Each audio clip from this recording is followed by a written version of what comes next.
Muy buenos días para todos, mi nombre es Alexander Montes eh, y voy a compartir con ustedes hoy una breve reflexión sobre los paradigmas de la investigación científica. En el mundo, digamos que podemos hablar de distintos paradigmas que a través de la historia han orientado la manera como se investiga y los enfoques desde los cuales se hace esa investigación. Eso también tiene que ver con la manera como entendemos la comprensión de la realidad, cómo entendemos el proceso de conocimiento. Y está marcado por diferentes puntos históricos y por diferentes comprensiones de la historia también. Entonces vamos a empezar por el positivismo. El positivismo es una corriente de pensamiento que históricamente, hace muchos años, antes del siglo XIX, incluso el siglo XX, se entendía que la realidad y que la verdad en la ciencia era únicamente lo demostrable. Aquello que se podía demostrar empíricamente, se podía decir como verdad.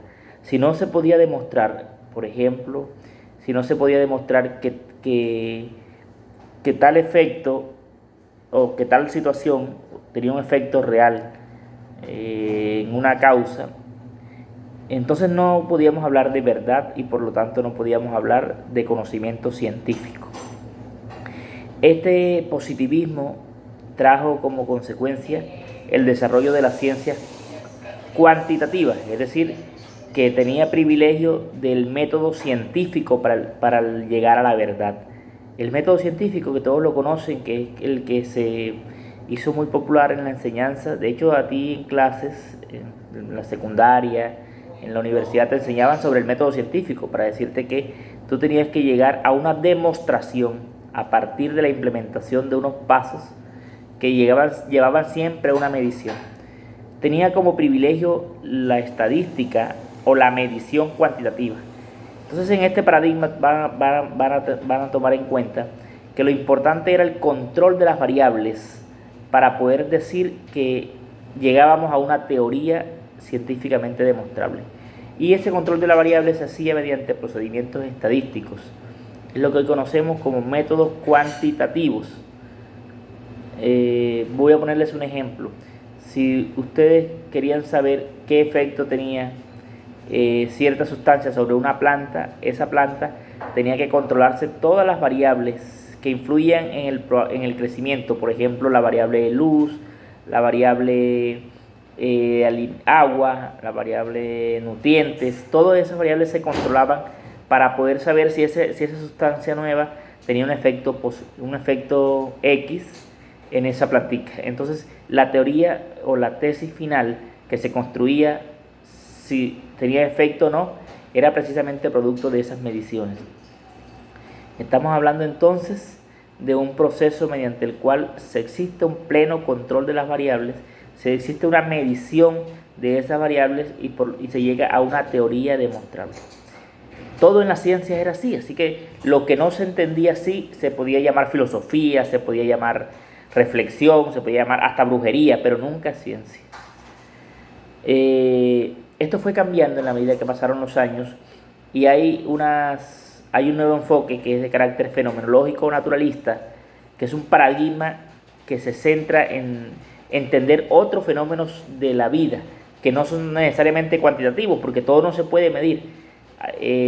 Las ciencias empezaron a concebir que había otras formas de interpretar el mundo, no desde la medición, sino precisamente desde la interpretación. Entonces, lo hermenéutico como base de la interpretación empezó a cobrar valor.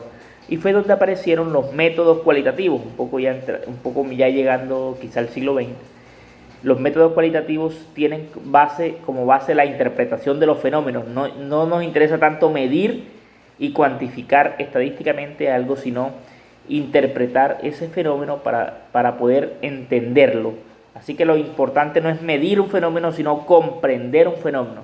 Por eso decimos que en la investigación cualitativa lo interesante es la comprensión de los fenómenos, y esa comprensión se hace a través de procedimientos hermenéuticos, es decir, de interpretación de la realidad.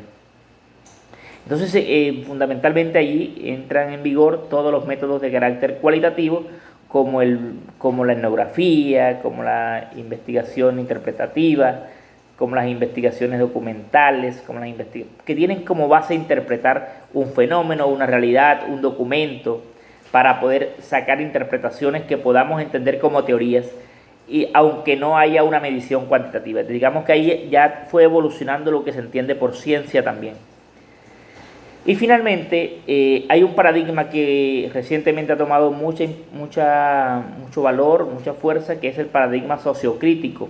En este paradigma se entiende que el investigador y la realidad se entrelazan, así que las personas o los sujetos investigados ahora se entienden como parte de la investigación, incluso como coinvestigadores, ¿verdad? Este paradigma crítico reflexivo, en este hay un método de investigación que privilegia, que es el método de investigación-acción, porque lo interesante o lo que busca siempre es la transformación de una realidad.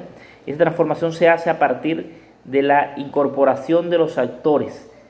Las personas que antes se investigaban ahora se entran a ser parte del equipo investigador para estudiar, para ponerlos a reflexionar sobre eso que está pasando y pretender o llegar finalmente a lo que se entiende como la transformación de esa realidad, a partir de que las personas reflexionan sobre lo que pasa, encuentran qué es lo que está pasando, qué es lo problemático, qué es lo que requiere transformarse, construyen un plan de acción y finalmente evalúan la implementación de ese plan de acción. A lo que en educación, por ejemplo, Bernardo Restrepo considera en 3 fases, como la de construcción de la práctica y validación de la efectividad de la práctica. Es decir, 3 momentos de diagnóstico, de diseño de un plan de intervención, implementación y evaluación de lo que produjo ese plan de trabajo, que, como les decía, tiene fundamentalmente como privilegio la participación de los actores y la construcción de una transformación a partir de la reflexión y de la postura de posibilidades de mejoramiento. Muchas gracias a todos y espero que tengan un especial avance en sus proyectos de investigación. Y bueno, aprovechen al máximo al doctor Andrés Alarcón, que es efectivamente una autoridad en este campo. Un abrazo a todos.